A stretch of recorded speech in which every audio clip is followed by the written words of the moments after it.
ملکی معیشت کی بحالی اور غیر ملکی سرمایہ کاری کے فروغ کے لیے وزیراعظم شہباز شریف نے ایپیکس کمیٹی تشکیل دے دی۔ کمیٹی غیر ملکی سرمایہ کاری کی مانیٹرنگ کرے گی۔ پلان پر عمل درآمد کے لیے ایگزیکٹو اور عمل درآمد کمیٹیاں بھی تشکیل دے دی گئی ہیں۔ رپورٹ دیکھیے۔ ملکی معیشت کی بحالی کا بڑا عزم، بڑے فیصلے۔ وزیراعظم کی سربراہی میں ایپیکس کمیٹی کی تشکیل، آرمی چیف اور عسکری حکام بھی کمیٹی میں شامل۔ سعودی عرب، UAE، قطر اور بحرین پاکستان میں بھاری سرمایہ کاری کے لیے تیار۔ ایپیکس کمیٹی غیر ملکی سرمایہ کاری کی مانیٹرنگ کرے گی۔ پلان پر عمل درآمد کے لیے ایگزیکٹو اور امپلیمنٹیشن کمیٹیاں بھی تشکیل دے دی گئی۔ ایپیکس کمیٹی میں وزیر خزانہ، وزیر منصوبہ بندی، وزیر دفاع، وزیر دفاعی پیداوار شامل ہیں۔ وفاقی وزیر فوڈ سیکیورٹی، وزیر انفارمیشن ٹیکنالوجی اور وزیر پیٹرولیم بھی کمیٹی کا حصہ ہوں گے۔ ذرائع کے مطابق ایپیکس کمیٹی ملک میں بیرونی سرمایہ کاری کے لیے فریم ورک تیار کرے گی اور پاکستان میں سرمایہ کاری میں دلچسپی رکھنے والے ممالک کے لیے سہولت کاری کرے گی۔ ذرائع کے مطابق ایپیکس کمیٹی آئندہ 3 سال میں غیر ملکی سرمایہ کاری کو یقینی بنانے کے علاوہ اسپیشل انویسٹمنٹ فیسیلیٹیشن کونسل کے فیصلوں پر عمل درآمد بھی کروائے گی۔ ایگزیکٹو کمیٹی کی سربراہی وفاقی وزیر منصوبہ بندی، جبکہ امپلیمنٹیشن کمیٹی کی سربراہی وزیر اعظم کے معاون خصوصی کریں گے۔ ایپیکس کمیٹی کا اجلاس ہر 3 ماہ بعد ہوا کرے گا۔ ایگزیکٹو کمیٹی کا اجلاس ہر ماہ، جبکہ امپلیمنٹیشن کمیٹی کا اجلاس ہر 15 دن بعد ہوگا۔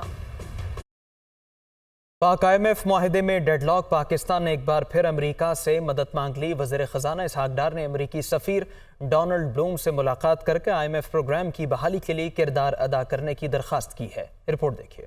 IMF سے معاہدہ ختم ہونے میں صرف 9 روز باقی۔ IMF سے معاہدے کے لیے سفارتی محاذ پر بھی کوششیں تیز۔ وزیر خزانہ اسحاق ڈار کی پاکستان میں امریکی سفیر ڈونلڈ بلوم سے ملاقات۔ IMF سے ڈیڈ لاک ختم کروانے میں کردار ادا کرنے کی درخواست۔ وزارت خزانہ کے مطابق وزیر خزانہ اسحاق ڈار نے امریکی سفیر کو ملک کی موجودہ معاشی صورتحال اور IMF سے تعطل کے شکار معاہدے بارے میں آگاہ کیا۔ ذرائع کے مطابق امریکی سفیر نے وزیر خزانہ کو تعاون کی یقین دہانی کروائی اور کہا کہ وہ IMF سے پروگرام کی بحالی کے لیے بات چیت کریں گے۔ ذرائع کے مطابق معاشی ٹیم اب تک IMF کے ایکسٹرنل فائنینسنگ اور بجٹ پر تحفظات دور کرنے میں کامیاب نہ ہو سکی۔ وزیر خزانہ اسحاق ڈار نے گزشتہ دنوں برطانوی وزیر مملکت اینڈریو مچل سے ورچوئل بات چیت کے علاوہ پاکستان میں مختلف ممالک کے سفیروں سے بھی ملاقاتیں کی اور IMF سے معاہدے کے لیے مدد کی درخواست کی۔ پاکستان اور IMF کے درمیان موجودہ معاہدہ ختم ہونے میں صرف 9 روز باقی رہ گئے ہیں۔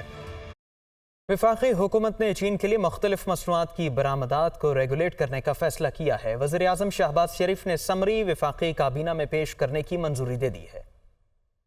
چین کے لیے مختلف مصنوعات کی برآمدات کو ریگولیٹ کرنے کا فیصلہ وزیر اعظم نے سمری وفاقی کابینہ میں پیش کرنے کی منظوری دے دی۔ پاکستان اور چین کے مابین 4 مختلف پروٹوکولز پر دستخط بھی کیے جائیں۔ ذرائع کے مطابق پاکستان چین کو گدوں کی کھالیں برآمد کرے گا۔ کھالیں پروسیسنگ مقاصد کے لیے چین کو برآمد کی جائیں گی۔ خشک مرچیں، بیف اور ڈیری مصنوعات بھی چین کو برآمد کی جائیں گی، جبکہ پروٹوکولز کا مقصد چین کے لیے ایکسپورٹس کو ریگولیٹ کرنا ہے۔ حکومتی ذرائع کے مطابق پروٹوکولز کے تحت چین کے سائٹو سینٹری قوانین اور ریگولیشنز کی تعمیل ہوگی۔ صحت، حفاظتی معیارات اور کوارنٹائن ضروریات پر عمل درآمد ہوگا۔ پروٹوکولز کی وزارت قانون و انصاف نے توثیق کر دی ہے۔ اقتصادی رابطہ کمیٹی نے کے الیکٹرک کے صارفین پر ₹1.52 فی یونٹ سر چارج عائد کرنے اور کے الیکٹرک کو 76 ارب روپے کے فنڈز جاری کرنے کی منظوری دے دی ہے۔ وزیر خزانہ اسحاق ڈار کی زیر صدارت ECC کا اجلاس۔ کراچی کے بجلی صارفین پر 1 سال کے لیے ₹1.52 فی یونٹ سر چارج عائد۔ IPPs کو 5 ماہ تک ماہانہ 4 ارب روپے کی ادائیگی ہوگی۔ آزاد کشمیر کو واجبات کی مد میں 56 ارب روپے ملیں گے۔ اسی کے اعلامیے کے مطابق اجلاس میں فارماسیوٹیکل خام مال درآمد کرنے کے لیے امپورٹ پالیسی آرڈر میں ترامیم کی منظوری بھی دے دی گئی، جس کے تحت حکومتی ایجنسیز فارماسیوٹیکل خام مال درآمد کر سکے گی۔ کمیٹی نے وزارت تعلیم کے لیے 56 کروڑ 71 لاکھ اور 4 کروڑ روپے کی سپلیمنٹری گرانٹ منظور کر لی۔ وفاقی ٹیکس محتسب سیکریٹریٹ کے ملازمین کے اخراجات کے لیے 1 کروڑ 40 لاکھ اور رینجرز کی ہیلی کاپٹر کی مرمت کے لیے 1 کروڑ 92 لاکھ روپے کی تکنیکی گرانٹ منظور کر لی گئی۔ IB کو 15 کروڑ اور وزارت ہاؤسنگ کو 50 کروڑ کی تکنیکی گرانٹ ملے گی۔ صدر مملکت عارف الوی نے جسٹس قاضی فائز عیسیٰ کی بطور چیف جسٹس آف پاکستان تعیناتی کی منظوری دے دی۔ جسٹس قاضی فائز عیسیٰ 17 ستمبر کو چیف جسٹس امرتا بندیال کے ریٹائرمنٹ کے بعد پاکستان کے 29ویں چیف جسٹس کے طور پر حلف اٹھائیں گے۔ اسلام آباد سے رپورٹ۔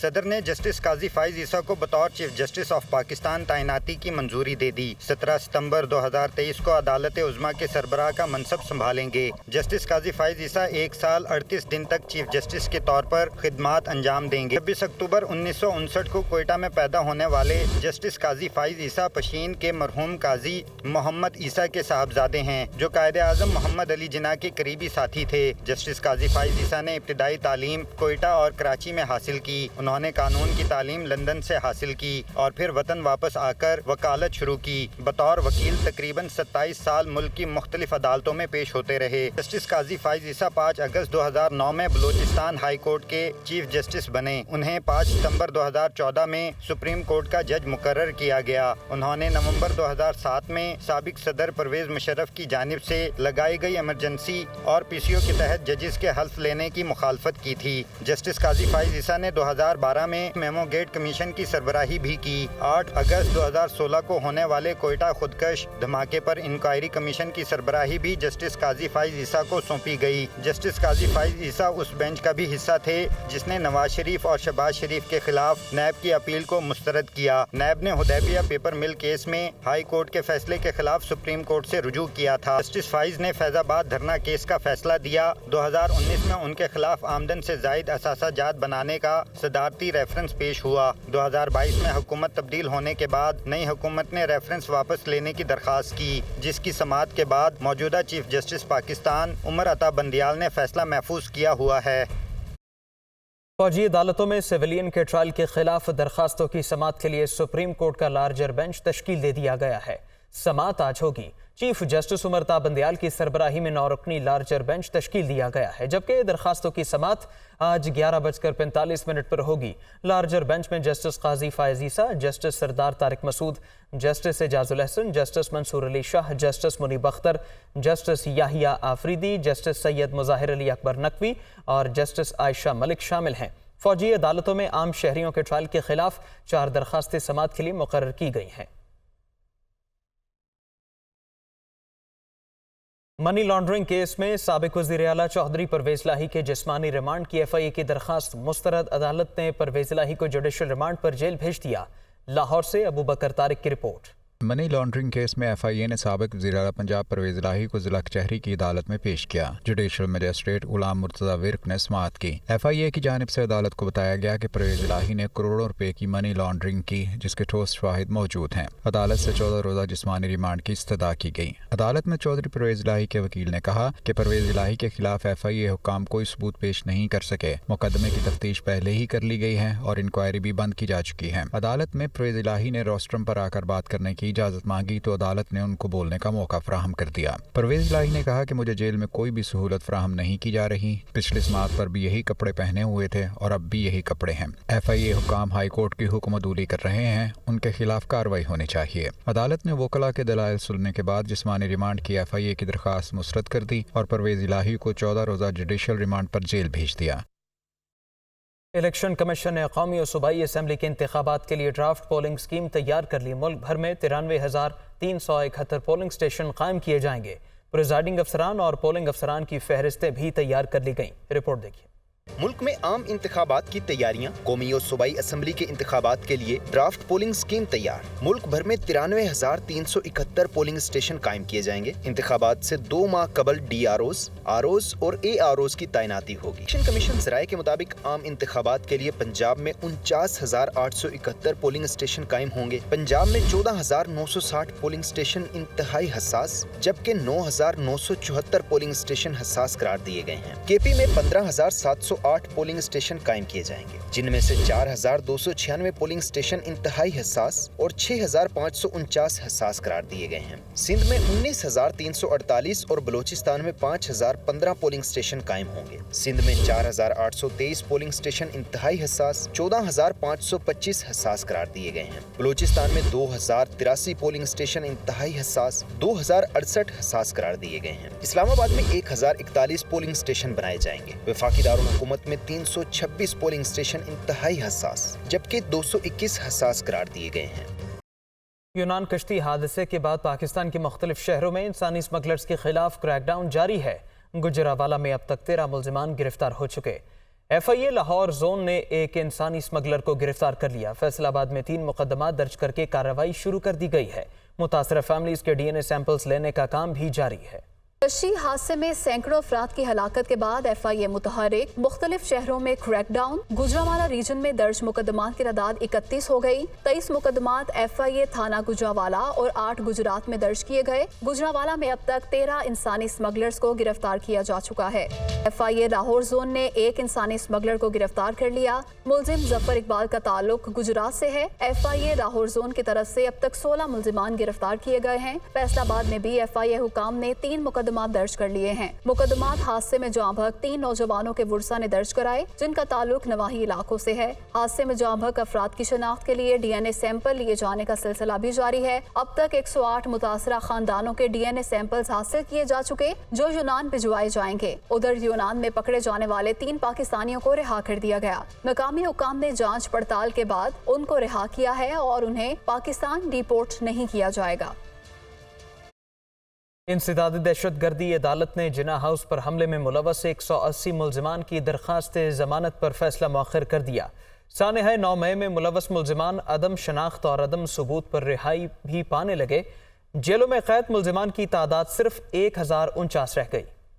جناح ہاؤس حملہ کیس انسداد دہشت گردی کی خصوصی عدالت کے جج اعجاز احمد بٹر نے سماعت کی۔ خدیجہ شاہ، صنم جاوید، عالیہ حمزہ، عباد فاروق سمیت 158 مرد اور 22 خواتین نے ضمانت کی درخواست دائر کر رکھی ہے۔ ملزمان کے وکلاء نے موقف اختیار کیا کہ جناح ہاؤس کے قریب سے گزرنے والوں کو بھی جیو فینسنگ میں گرفتار کیا گیا۔ جن ملزمان کے خلاف شواہد نہیں ہیں انہیں ضمانت دی جائے۔ اسپیشل پروسیکیوٹر فریاد علی شاہ نے ملزمان کی درخواست ضمانت خارج کرنے کی استدعا کی اور کہا کہ ملزمان جلاؤ گھراؤ میں ملوث ہیں جس کی فوٹیج موجود ہے۔ ملزمان شناخت پریڈ میں شناخت ہوئے، ان کے فون کالز کا ریکارڈ بھی موجود ہے۔ عدالت نے خدیجہ شاہ، صنم جاوید، عالیہ حمزہ، عباد فاروق سمیت گرفتار 180 ملزمان کی درخواست ضمانت پر فیصلہ مؤخر کر دیا۔ عدالت نے باور کروایا کہ ملزمان کی تعداد زیادہ ہے، تمام فائلز کا جائزہ لینے کے بعد فیصلہ سنایا جائے گا۔ دوسری جانب سانحہ 9 مئی میں ملوث ملزمان عدم شناخت اور عدم ثبوت پر رہائی پانے لگے۔ جیلوں میں قید ملزمان کی تعداد صرف 1049 رہ گئی۔ لاہور کی 2 جیلوں میں 750 جبکہ پنجاب بھر کی جیلوں میں 4200 کے لگ بھگ ملزمان کو بھجوایا گیا تھا۔ لاہور کی جیلوں میں اب 37 خواتین جبکہ 432 مرد ملزمان موجود ہیں۔ پنجاب کی دیگر جیلوں میں 574 ملزمان قید ہیں جن میں صرف 1 خاتون شامل ہے۔ ذرائع کے مطابق دہشت گردی کے زیادہ تر مقدمات میں سنگین دفعات خارج کر کے ملزمان کو ضمانت دے دی گئی ہے۔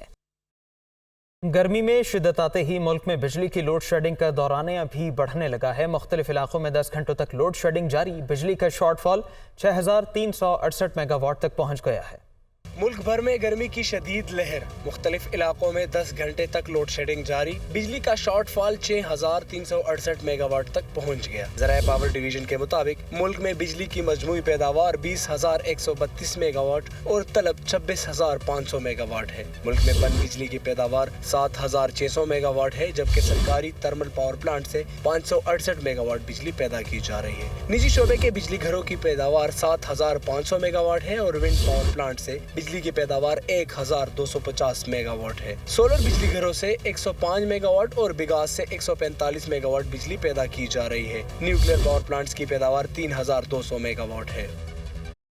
سستی اور پائیدار توانائی کے حصول کے لیے اہم پیش رفت خیبر پختونخوا میں دریائے سوات پر کالام پن بجلی منصوبہ تعمیر ہوگا جس سے سالانہ 94 کروڑ 58 لاکھ یونٹ سسٹم میں شامل ہوں گے۔ اسلام آباد سے ذیشان یوسفزئی کی رپورٹ۔ عالمی مالیاتی ادارے کے تعاون سے سستی بجلی کا ایک اور منصوبہ کالام میں دریائے سوات پر 238 میگا واٹ کا بجلی گھر بنے گا۔ منصوبہ 5 سال میں مکمل ہوگا۔ 48 کروڑ 93 لاکھ ڈالر خرچ آئے گا۔ دنیا نیوز کو دستیاب دستاویز کے مطابق پروجیکٹ کی اسٹڈی مکمل ہو چکی۔ پختونخوا انرجی ڈیولپمنٹ آرگنائزیشن سمیت دیگر متعلقہ اداروں نے منظوری دے دی۔ کورین کمپنی منصوبے پر تعمیراتی کام کرے گی۔ پیڈو نے نیپرا کو منصوبے کے لیے فی یونٹ پیداواری ٹیرف 12 روپے 73 پیسے مقرر کرنے کی درخواست بھی جمع کرا دی۔ مہاراجہ رنجیت سنگھ کی 184ویں برسی میں شرکت کے لیے 417 بھارتی سکھ یاتری اپنے روحانی پیشوا بابا گرو نانک کی بجائے پیدائش گردوارہ جنم استھان ننکانہ صاحب پہنچ گئے ہیں۔ بھارتی سکھ یاتری سردار بھوپندر سنگھ کی قیادت میں واہگہ بارڈر سے خصوصی بسوں کے ذریعے ننکانہ صاحب پہنچے جہاں ان کا شاندار استقبال کیا گیا۔ بابا گرو نانک کی جائے پیدائش پہنچنے پر سکھ یاتری خوش دکھائی دیے۔ مہمانوں نے بہترین سفری سہولیات اور سیکیورٹی کے فول پروف انتظامات کرنے پر حکومت پاکستان اور متروکہ وقف املاک بورڈ کا شکریہ بھی ادا کیا۔ سکھ یاتری ننکانہ صاحب میں 3 روز قیام کے دوران اپنی مذہبی رسومات ادا کریں گے۔